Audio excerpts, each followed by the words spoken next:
बिस्मिल्लाहिर्रहमानिर्रहीम। अस्सलाम वालेकुम class 4 students, welcome to your English lesson. कैसे हैं आप सब? I hope you are all doing very well. आप सब ठीक होंगे और आपका रमज़ान भी बहुत अच्छा जा रहा होगा। सो class 4 students, as you know कि हमारा फ्राइडे और सैटरडे इंग्लिश बी का पीरियड होता है, ग्रामर वर्क, इसलिए हम इंग्लिश ए का काम आजकल कर रहे हैं। और आपको मैं एक दफ़ा फिर रिमाइंड कर दूं कि इंग्लिश ए की बुक्स अब चेंज हो चुकी हैं। आप स्कूल आएँ और न्यू बुक्स जो हैं वो बाय कर लें, यानी ख़रीद लें। So class 4 students, take out your English a books, अपनी स्टेशनरी को रेडी करें। You have to write with fountain pen और इंक पेन। इंक पेन भी आप निकाल लें, मार्कर एंड स्केल।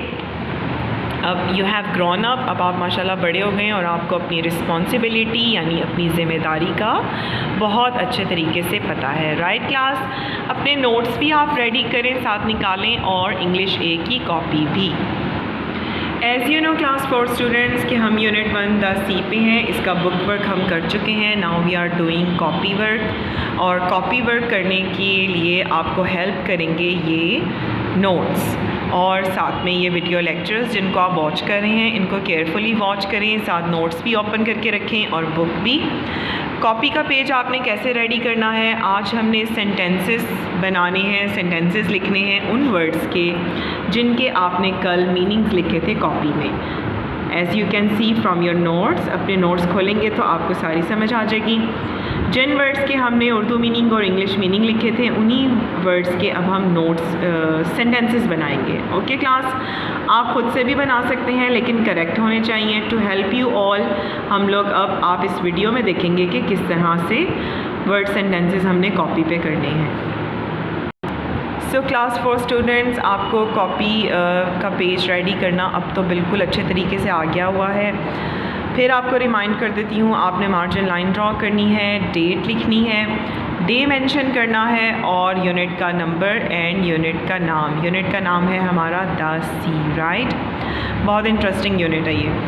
और इस तरह से आपने जब टाइटल सारा रेडी कर लिया तो अब आप बॉडी कैसे रेडी करेंगे? आप हेडिंग देंगे वर्ड्स, जो ये वाले वर्ड्स हैं नोट्स में से, और सेंटेंसेस की हेडिंग देंगे। ओके क्लास, सो बहुत नीट क्लीन आपका काम होना चाहिए। तो फर्स्ट वर्ड हम देखते हैं कि नोट्स में क्या है, और साथ हम इनके मीनिंग्स की भी रिवीजन कर लेते हैं ताकि आपको सेंटेंस मेकिंग में बहुत आसानी हो।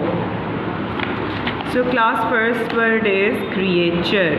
क्रिएचर, क्रिएचर का उर्दू मीनिंग था जिंदा मखलूक, और इंग्लिश मीनिंग है अ लिविंग थिंग। अब इसका सेंटेंस हम कैसे बनाएंगे? आपने नंबर 1 लिखना है, नंबरिंग मेंशन करनी है, क्रिएचर लिखना है, और सेंटेंस अब इसका हम बनाते हैं। The shark is a huge creature. Shark एक बहुत बड़ी मखलूक है। क्रिएचर का मीनिंग तो आपको पता है ना, मखलूक। तो शार्क यानी जो शार्क मछली का नाम है, एक बहुत बड़ी मखलूक है। ह्यूज का मतलब आपको पता ही है, आप क्लास 4 में आ चुके हैं। ह्यूज का मतलब होता है बहुत बड़ी चीज़। सो फर्स्ट सेंटेंस हमारा हो गया। मैंने इसको अंडरलाइन क्यों किया है? आपने भी इस तरह लाइट से कलर से अंडरलाइन करना है ताकि आपको पता चले कि इस वर्ड का हमने सेंटेंस बना लिया है या बनाना था। So it will help you out. Number 2 देखते हैं नोट्स में और उनके मीनिंग्स देखते हैं। Number 2 is beach. Number 2 is beach, and what is the Urdu meaning of beach? झील या समुंदर का किनारा, and English meaning is the shore of sea और लेक। अब इसका सेंटेंस कैसे बनेगा? आपने नंबर 2 लिखना है, बीच लिखना है, और सेंटेंस लिखेंगे आप आई लाइक टू स्विम। मुझे तैराकी या स्विमिंग पसंद है। इन द बीच, बीच में या समुंदर में या झील में, ठीक है ना, जो इसका उर्दू मीनिंग है। तो इस तरह से आपने सेंटेंस लिख लिया और बीच को लाइट कलर से अंडरलाइन कर दिया। आपने डार्क कलर से नहीं करना, इस तरह से लाइट कलर से करेंगे तो देखिए कितना ब्यूटीफुल वर्क है। Let's see number 3। Number 3 is coast, और इसके उर्दू मीनिंग की रिवीजन करते हैं। समुंदर के किनारे के पास की ज़मीन। English meaning the land near sea shore. इसका सेंटेंस कैसे बनाएंगे? आप लिखेंगे नंबर 3 कॉस्ट, और इसका sentence we went to the coast. हम समुंदर के किनारे के पास की ज़मीन पे गए फॉर समर वेकेशन, अपनी गर्मियों की छुट्टियाँ गुजारने, या हम अपनी गर्मियों की छुट्टियों में कहाँ गए? कोस्ट पे। So class, as I told you कि आप खुद से भी बना सकते हैं sentences. Let's see number 4th one. Number 4th है sea bed. Sea bed Urdu meaning की रिवीजन करते हैं, समंदर की तह। English meaning is bottom of the sea, यानी बहुत नीचे समंदर के। तो इसका आप सेंटेंस भी इसी तरह लिखेंगे, नंबर 4th लिखेंगे, सी बेड लिखेंगे, और सेंटेंस इसका कैसे बनाएंगे? Max found a ship. Max जो हमारी स्टोरी में कैरेक्टर था, boy. Max found a ship, Max को मिला एक ship at the sea bed, sea bed पे। रिमेंबर आपको स्टोरी में यही था। सो ये देखें, ये मैक्स है और इसने इको स्क्रीन पे क्या देखा था? शिप। सो ये सेंटेंस आप इस तरह लिखेंगे और सी बेड को आप अंडरलाइन कर देंगे लाइट से कलर से। नंबर 5 देखते हैं। Number 5 is diving suit. Urdu meaning की रिवीजन, तैराकी का लिबास। English meaning a rubber suit used for diving. So इसका आप सेंटेंस कैसे लिखेंगे? You have to write number 5, diving suit. The diving suit is made of rubber. So easy and interesting कि diving suit किससे बना होता है? रबर से। डाइविंग सूट रबर से बना होता है। सो क्लास, आपने इस तरह से वर्ड सेंटेंसेस लिखने हैं। आपकी इंग्लिश की कॉपी के पेज पे जब इस तरह से पूरे नहीं आएंगे तो आपने नेक्स्ट पेज पे बाकी करने हैं। ओके।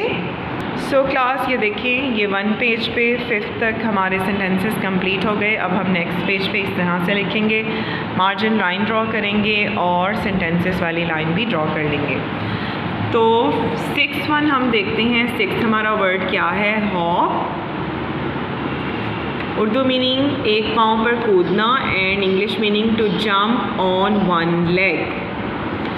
इसका सेंटेंस लिखेंगे आप इस तरह से। Number 6, hop. I like to hop and jump. मुझे पसंद है एक पाँव पे कूदना और जंप करना।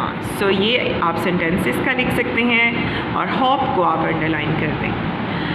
नंबर 7 है surface. Surface, let's revise it's meaning. सतह, उर्दू में सतह, and English meaning is top part, ऊपर वाला हिस्सा।